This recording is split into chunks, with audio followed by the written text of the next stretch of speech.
नमस्कार दोस्तों, आज हम बात करने वाले हैं 30 जनवरी 1971 को हुए एक प्लेन हाईजैक के बारे में। यह प्लेन इंडिया का था जिसका नाम गंगा था और इस प्लेन को हाईजैक करने का काम पाकिस्तान गवर्नमेंट ने किया था। यह प्लेन हाईजैक तो पाकिस्तान गवर्नमेंट ने किया था, लेकिन इस प्लेन को हाईजैक करवाने के लिए इंडियन गवर्नमेंट ने सारी प्लानिंग की थी कि पाकिस्तान गवर्नमेंट के कुछ लोग इंडिया के प्लेन को हाईजैक करें। जिन लोगों ने प्लेन को हाईजैक किया था वो पाकिस्तान में हीरो की तरह बन गए और उनका बड़ा ही भव्य स्वागत वहाँ पर किया गया। लेकिन जब पता लगा कि ये लोग जिन्होंने प्लेन को हाईजैक किया है ये पाकिस्तान के नहीं है परंतु रॉ एजेंट है, तो उनको पकड़कर जेल में डाल दिया गया और 9 साल की सज़ा भी दी गई। आइए बात करते हैं इस प्लेन हाईजैक की हिस्ट्री के बारे में कि ये प्लेन हाईजैक किस मकसद से और क्यों किया गया था। हाईजैक करने का विचार पाकिस्तान के सामने तब आया जब 18 जून 1969 को कराची में लैंड हुए एक प्लेन में 3 लोगों ने आग लगा दी थी। एक्चुअल में हुआ यह था कि यह प्लेन इथोपिया का था और इथोपिया का अधिकार था इटीरिया के ऊपर।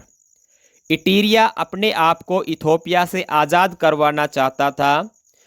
इटीरिया के कुछ लोगों ने मिलकर यह प्लानिंग की और इथोपिया के उस प्लेन में आग लगा दी ताकि वो अपने मुद्दे को इंटरनेशनल लेवल के ऊपर हाईलाइट कर दें कि इटीरिया इथोपिया से आज़ाद होना चाहता है। और 1993 में इटीरिया आज़ाद हो गया इथोपिया से, एक इंडिपेंडेंट कंट्री बन गया। इसी तरह कश्मीर में भी कई युवा संगठन बने हुए थे। उनमें से एक संगठन का नाम था नेशनल लिबरल फ्रंट, जिसका लीडर मकबूल भट्ट था। मकबूल भट्ट बड़ा ही इंटेलिजेंट, पढ़ा लिखा और एक इन्फ्लुएंसर पर्सन था। मकबूल भट्ट जम्मू कश्मीर को एक अलग कंट्री बनाना चाहता था। वह चाहता था कि ना तो जम्मू कश्मीर इंडिया का पार्ट हो और ना ही पाकिस्तान का। किसी कारण से श्रीनगर हाई कोर्ट ने मकबूल भट्ट को फांसी की सज़ा दे दी थी 1968 में, परंतु मकबूल भट्ट जेल से सुरंग बनाकर श्रीनगर से भाग गया और पाकिस्तान चला गया। और यह जो गंगा प्लेन हाईजैक हुआ था, इस केस की वजह से 1984 में पाकिस्तान गवर्नमेंट ने मकबूल भट्ट को फांसी दे दी थी। अब बात करते हैं मकबूल भट्ट ने इस प्लेन को हाईजैक करने की प्लानिंग कैसे की। मकबूल भट्ट की मुलाकात 2 लड़कों से हुई जो कश्मीर के थे। एक का नाम हसीम कुरैशी और दूसरे का नाम अशरफ कुरैशी। हसीम कुरैशी की उम्र 17 साल और अशरफ कुरैशी की उम्र 19 साल थी। ये दोनों पाकिस्तान पहुँचे और इनको पाकिस्तान भेजने का काम बीएसएफ ने किया था। बीएसएफ ने इसलिए किया था क्योंकि बीएसएफ चाहती थी कि मकबूल भट्ट के बारे में ज़्यादा से ज़्यादा इन्फॉर्मेशन कलेक्ट की जा सके, क्योंकि 1968 में श्रीनगर हाई कोर्ट ने उसको फांसी की सज़ा दी थी और वो पाकिस्तान चला गया था। अब मकबूल भट्ट, हसीम कुरैशी और अशरफ कुरैशी की मुलाकात होने लगी।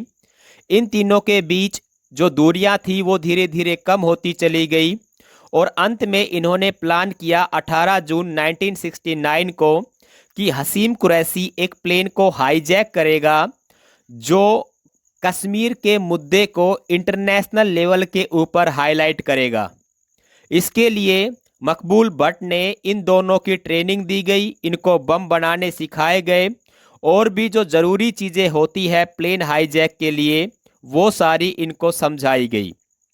जब हसीम कुरैशी और अशरफ कुरैशी वापस इंडिया आए तो मकबूल भट्ट ने एक पिस्तौल और एक हैंड ग्रेनेड उनको दे दिया ताकि प्लेन हाईजैक करते समय वो इनका यूज करें।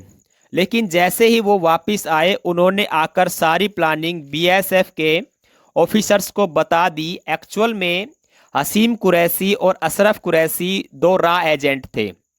बीएसएफ को सारी प्लानिंग बताने के बाद बीएसएफ ने उस प्लान को वैसे ही एग्जीक्यूट करने के लिए कहा जिस तरह पाकिस्तान गवर्नमेंट चाहती है। उनका प्लान यह था कि राजीव गांधी का प्लेन हाईजैक किया जाए, परंतु जिस दिन उनको प्लेन हाईजैक करना था उस दिन राजीव गांधी का प्लेन कैंसिल कर दिया और राजीव गांधी का प्लेन श्रीनगर नहीं आया। इसी वजह से उन्होंने किसी दूसरे प्लेन को हाईजैक करने की प्लानिंग की। एक्चुअल में दूसरा प्लेन था एयर इंडिया का, जिसको यूज करना बंद कर दिया था क्योंकि वह प्लेन यूजेबल नहीं था। उसी दिन उस प्लेन को श्रीनगर लेके आया गया और उसी प्लेन को हाईजैक करने की प्लानिंग की गई। उस प्लेन में 30 से 40 पैसेंजर को बिठाया गया और प्लेन सुबह 11:30 पर टेक ऑफ करता है। हसीम कुरैशी के पास एक नकली बंदूक और अशरफ कुरैशी के पास एक लकड़ी का बना हुआ ग्रेनेड होता है। थोड़ी देर बाद मौका पाकर हसीम कुरैशी कॉकपिट में एंट्री कर जाता है और वो पायलट को इंस्ट्रक्शन देता है कि प्लेन को रावलपिंडी लेके जाया जाए, परंतु पायलट बताता है कि रावलपिंडी प्लेन को नहीं लेके जा सकते क्योंकि इसमें फ्यूल लो है। और उसके बाद हसीम कुरैशी दूसरी इंस्ट्रक्शन देता है कि प्लेन को लाहौर लेके जाया जाए और करीब 1:30 बजे प्लेन को लाहौर लैंड करवा दिया जाता है। पाकिस्तान गवर्नमेंट मकबूल भट्ट से मिली हुई थी और पाकिस्तान गवर्नमेंट को बड़ी ही खुशी हुई। जब प्लेन पाकिस्तान पहुंचा तो जो पैसेंजर्स थे 30 से 40 उनको एक होटल में शिफ्ट कर दिया गया और कुछ दिनों के बाद उनको इंडिया वापस भेज दिया गया था। पाकिस्तान रेडियो पर यह बात बताई गई कि कश्मीर के 2 युवकों ने इंडिया का एक प्लेन हाईजैक कर लिया है और वो कश्मीर के मुद्दे को एक इंटरनेशनल लेवल के ऊपर लेके जाना चाहते हैं। इसी वजह से हसीम कुरैशी और अशरफ कुरैशी पूरे पाकिस्तान में फेमस हो गए। पाकिस्तान के लोग उनको देखने के लिए एयरपोर्ट पर आने लगे। हर कोई अब उनके साथ फोटो खिंचवाना चाहता था। बड़े बड़े नेता उनसे मिलने लगे और यहाँ तक कि उस समय पाकिस्तान के प्राइम मिनिस्टर जुल्फिकार अली भुट्टो ने भी उनको डिनर के लिए इनवाइट किया। अब यह एक इंटरनेशनल मुद्दा बन चुका था कि पाकिस्तान ने इंडिया का प्लेन हाईजैक कर लिया है और यही इंडिया चाहता था। अब जो गंगा प्लेन हाईजैक किया गया था उसमें आग लगा दी गई। एक तरफ पाकिस्तान में बड़ा ही खुशी का माहौल था और दूसरी तरफ पाकिस्तान की हालत खराब होती जा रही थी क्योंकि ईस्ट पाकिस्तान अर्थात आज के दिन बांग्लादेश एक अलग कंट्री की मांग कर रहा था। जब कोई भी प्लेन पाकिस्तान का ईस्ट पाकिस्तान अर्थात बांग्लादेश जाता था तो वह इंडिया का एयर स्पेस यूज करता था। कहने का मतलब यह हुआ कि पाकिस्तान से जो भी प्लेन बांग्लादेश जाएगा वो इंडिया के ऊपर से उड़कर जाएगा। लेकिन पाकिस्तान ने इंडिया का प्लेन हाईजैक कर लिया था। इसी वजह से उस समय रही प्राइम मिनिस्टर इंदिरा गांधी ने पाकिस्तान को अपना एयर स्पेस देने से इनकार कर दिया। अब पाकिस्तान को बहुत बड़ी प्रॉब्लम होने लगी कि पाकिस्तान पहले श्रीलंका जाता, श्रीलंका के बाद फिर बांग्लादेश अर्थात ईस्ट पाकिस्तान पहुंचता। इस वजह से उनका टाइम और फ्यूल दोनों चीज़ बहुत ज़्यादा कंज्यूम होने लगी।